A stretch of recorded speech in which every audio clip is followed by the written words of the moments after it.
welcome back, listeners, to BizBlend, where we dive into the raw intersections of business, life, and what it really means to build something meaningful. I'm your host, Sana, as always. Now, today, I am actually pausing for a moment to reflect on something we all chase in entrepreneurship: this drive to create, to innovate, but often at the cost of losing touch with who we are beneath that hustle. It's easy to get swept up in the pressure, isn't it, listeners? And that constant push for more, bigger, better, until one day you look in the mirror and wonder where the real you went. But what if, just imagine this, entrepreneurship could be a path back to yourself? We are definitely going to flip the narrative. We are going to definitely flip the concept here.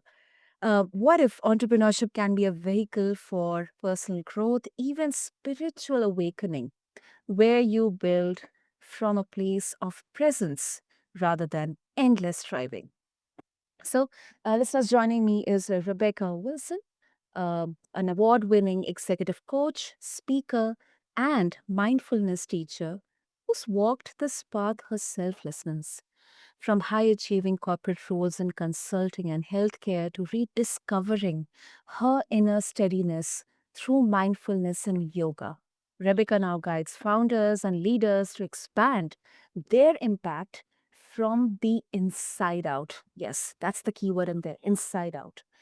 And with that, Rebecca, thanks for being here. So let's get together and explore how entrepreneurship isn't just about the bottom line, but it's about becoming whole. Ah, Anna, thank you for that beautiful introduction. And thank you so much for having me here on the BizBlend podcast. It's a delight. Absolutely, absolutely. Thank you so much, Rebecca. That really, really means a lot.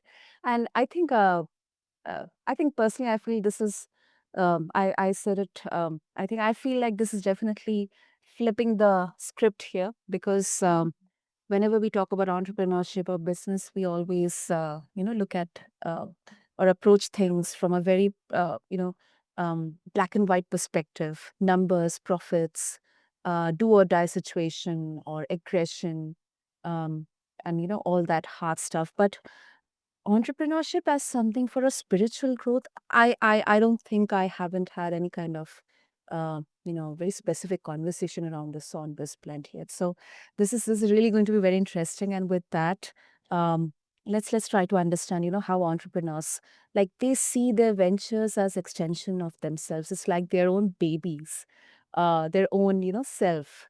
But how exactly does starting a business serve as a tool for self actualization, especially when the daily grind it feels more like a survival than growth? Oh, yes. I feel like you've articulated so well what so many people relate to, right? Or experience Mm, in entrepreneurship. It can really feel like we're in this place of survival.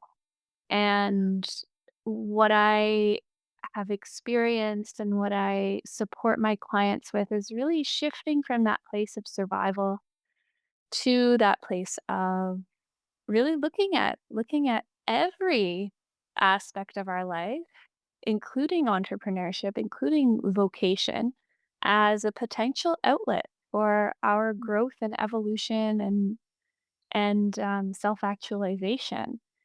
And mm, it's fascinating what becomes possible when we make this shift because it opens us to taking things a little more lightly, experiencing a bit more ease, a bit more um, flexibility mm, when we're able to look at the challenges that come our way through entrepreneurship and ask if this mm, challenge in front of me was an assignment, a calling into the next version of who I'm becoming.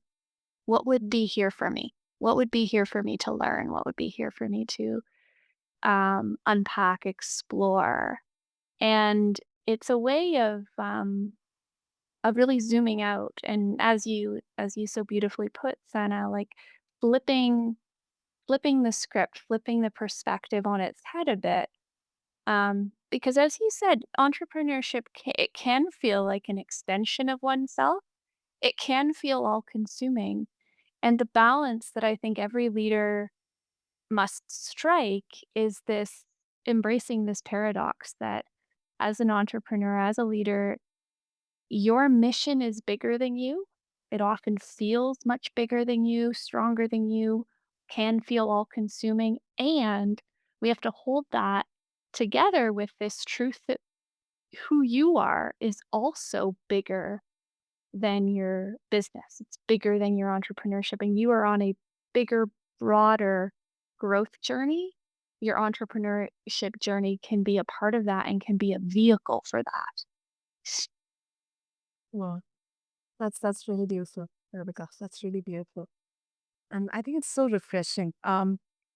And there's certainly a personal uh, journey, a lived experience behind this. So, um, for all of our listeners, for me as well, and there, Rebecca, what was that exact moment you realized that your achievements they have replaced your connection? And also, if you can share, how did that realization change the way you built and led? Oh, thank you for that question. Um, so I can remember so clearly this moment sitting in my office when I was working in management consulting and really having this deep questioning of like, why am I doing what I'm doing and why do I care so much? And having a bit of shame actually about Oh, how desperately I wanted to be recognized for my achievements, how desperately I felt like I needed validation from others when I was doing what I was doing. I needed people um, to see the outputs of my work, to recognize my excellence. It felt like I was really, rather than being deliberately using my ambition as a tool to advance a purpose bigger than myself, I felt like I was being driven by my ambition. Like my ambition was driving the bus of my life. And like I was mm, really being led by this part of me that didn't believe that I was enough, that didn't believe that I was whole, and felt like I had to prove to the world that I was good enough.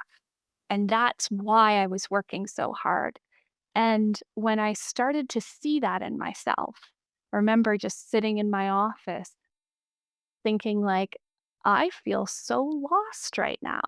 And on the outside, I was achieving, I was succeeding, I looked like I was doing an amazing job, but I didn't feel successful. I didn't feel like I was enough. I didn't feel like I was worthy. I actually didn't really like myself very much. I didn't like who I was being. So so that was really one of the turning points. And in fact, around that time, a good friend of mine passed away very oh, suddenly and tragically. And I was mhm. hearing the stories from people whose lives she had impacted. And it made me think of, what would happen if I died tomorrow? What would people say at my funeral? And I imagined having a eulogy that read something like, oh, yeah, Rebecca worked really hard. She was really ambitious, and that being kind of the best Yeah. thing anyone could say about me because that was my identity at that time, and I didn't want that to be the story, so I, um, I began to really go on this deep quest to get to know myself and to understand myself and to, really wanting to overcome this compulsive striving that seemed to be fueling my entire way of being in the world. Wow.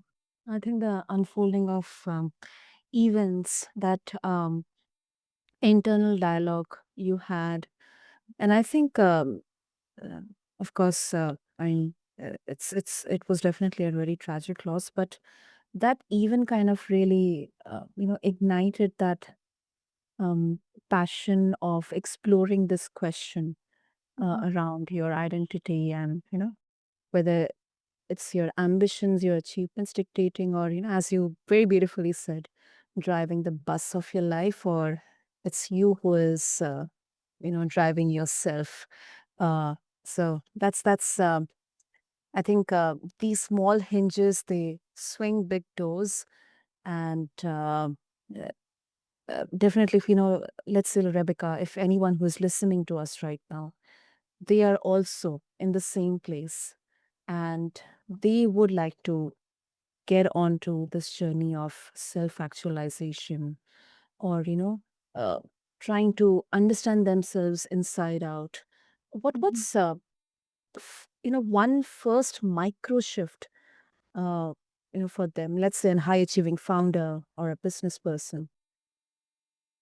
Yeah. It this is what I've found to be, and this is where I guide my client in terms of where to start. And where I learned to start was in this act of what I refer to as quieting the noise. So, finding ways to begin to quiet the noise of the world around you, the noise of the many voices who are saying who you should be and what you should do, so that you can start to hear that voice within you and start to trust that place within you that knows what you want to create, who you want to be in this world. And it sounds like a remarkably simple shift, right? And it can be so incredibly challenging for high achieving founders, entrepreneurs, executives to take this step of quieting the noise because it requires that we slow down. And for many of us, we have been conditioned to be going, going, going, going, going at high velocity. And it can feel really unsafe to slow down. It can feel in our nervous systems like the moment we pause, the moment we step away from the work to quiet the noise and to hear what's within ourselves, like that moment can feel very unsettling because we're not used to quiet. We're not used to stillness. So, a micro practice that I recommend is just to meet yourself where you are, and it can start very simply. Meditation is a great way to quiet the noise, and you don't have to sit in stillness for 30 minutes a day to start. You could begin by simply um, going for a walk without a podcast in your ear, or going podcasts are great, but it's also nice to have some time where we're not having new information coming our way so that we can Mhm. start to digest and process and just be with ourselves. So to do things like, yeah, traveling in your, if you're driving in your car or you're on public transit, leaving your, uh, leaving your device aside and just being in some silence, going for a walk in silence, seeing if you can even take a pause for a minute before you join your next Zoom call instead of just jumping from one thing to the next, inserting those deliberate pauses. And what this does is it starts to give our brains and our nervous systems this new information that says, oh, it's actually safe to slow down. Hmm. And maybe there's something here for me. The world doesn't collapse around me when I slow down for a few minutes, when I pause to take a breath before speaking or before joining my next meeting. And then gradually we start to warm up to this level of spaciousness, this level of slowing down. And then we're able to start again to hear those more subtle whispers from within ourselves that are often drowned out by the noise and busyness of our lives. And then from there, we can start to feel into what what's possible for us in our lives, who we want to become. And it comes not from a place of looking around to see how we should move through the world, but really sensing into, again, from the inside out, what we want to create, who we want to become. Okay. I think you really, really put it very well, Rebecca. And I also believe that for anyone, uh, founder or someone who is really, really um, they have intention. They're aligned with this idea of uh, self awareness, or self actualization, and they really want to get started with the tools or channels. Um, I mean, we have seen psychologically, biologically, that change is something that, our brain, our bodies, um, it fears away, it kind of runs away from. And if we're trying to put ourselves into more and more pressure, into, taking those huge, big steps, sudden changes, it really feels like a jolt.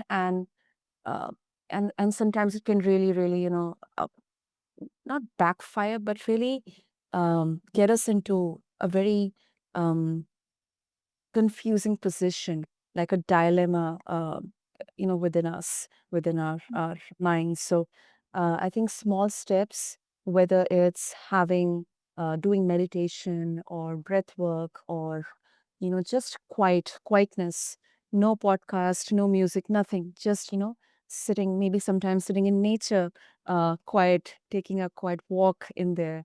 I think these small steps, they can be so fruitful in getting started. Yes, absolutely. I was speaking to a client recently who is a business leader and a busy mother with young children. And for her, like where she started was she just decided to take a bit of extra time in the shower to like quiet her mind and feel her feel her hands, like, shampooing her hair, and that was what was accessible, and that was where she started to just practice, "Can I slow down for my daily shower?" And use that as a way to practice going a little more slowly. So there's so many ways you can start with this, and as you said,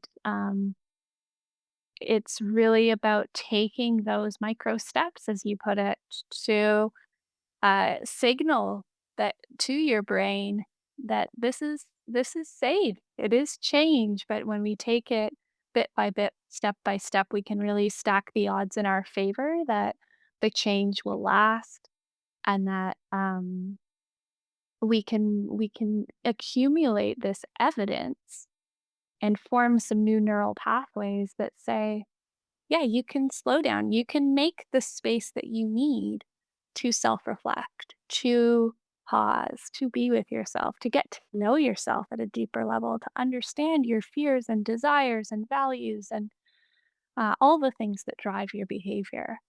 And that's really where, once you start to get to that place, business feels like an outlet for that self instead of feeling like something that the self is just consumed by.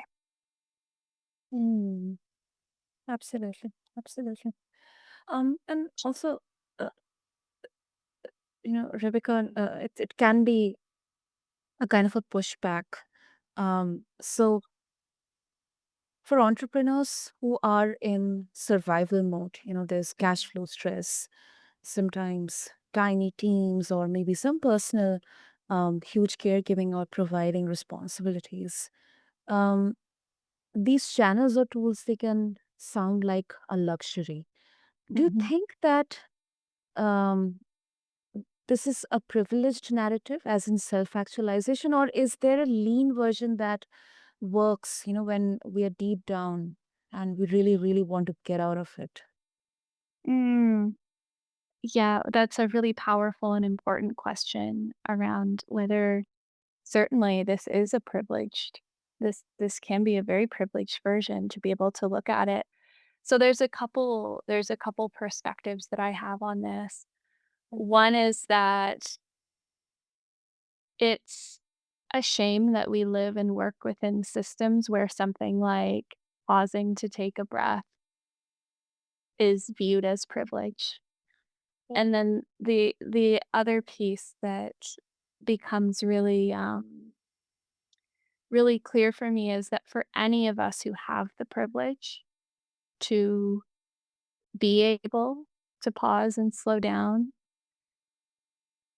also have the responsibility to do that, because when we don't, we're perpetuating the very systems that are Mm, extractive and depleting and lead to this this normalization of hustle mm, and go, and that's the only way to survive. And it's only by looking at our own internal belief systems, the conditioning that we have that tells us that to be in this hustle mode is the only way to survive.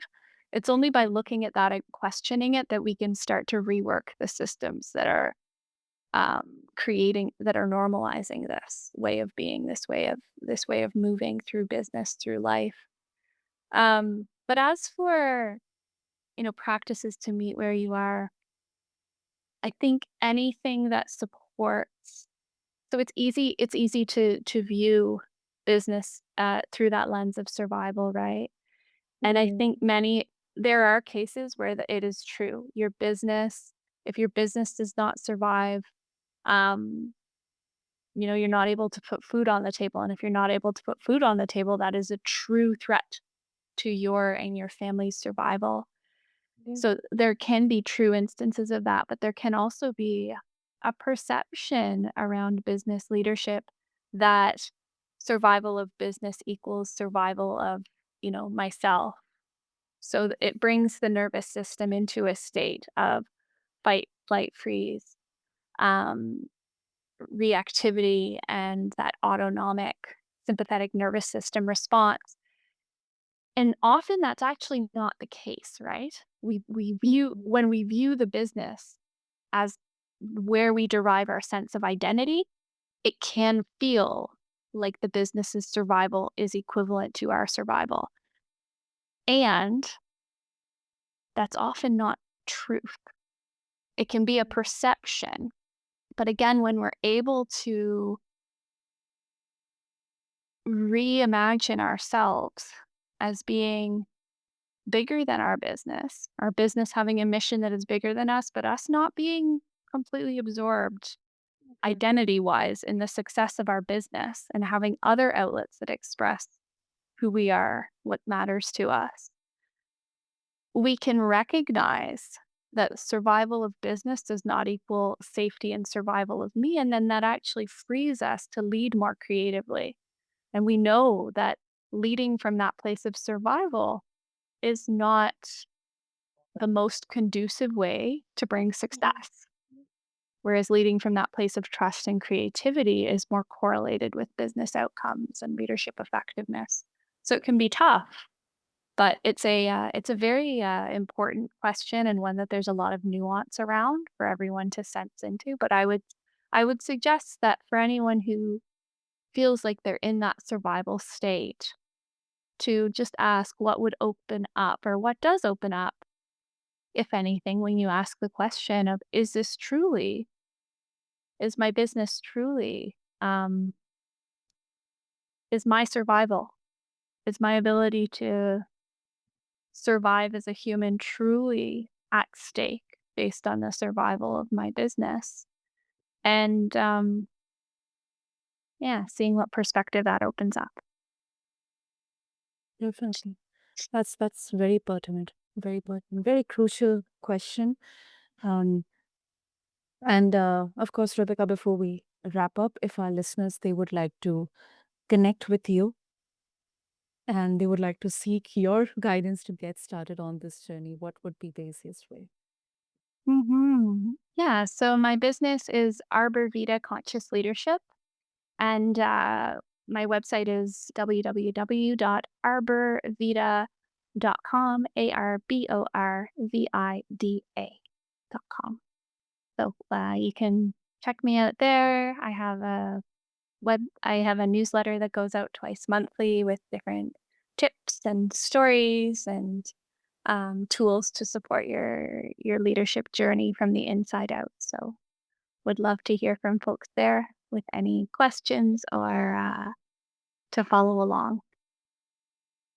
Superb, superb. So, listeners, I'll have all these links mentioned for you in the show notes. So, just refer to them along with this episode on your favorite podcast platform. And if I can say something, um, if you are building a company, or and actually not or a self at the same time, today's conversation is definitely a reminder that the vehicle can also be the practice, because alignment is not a vibe, it's not fluff, it's a repeatable stack. Breath, of course, boundaries, body, and then honest, raw check ins with yourself, especially when it is messy. It is possible, and just refer to the show notes to get started with that journey.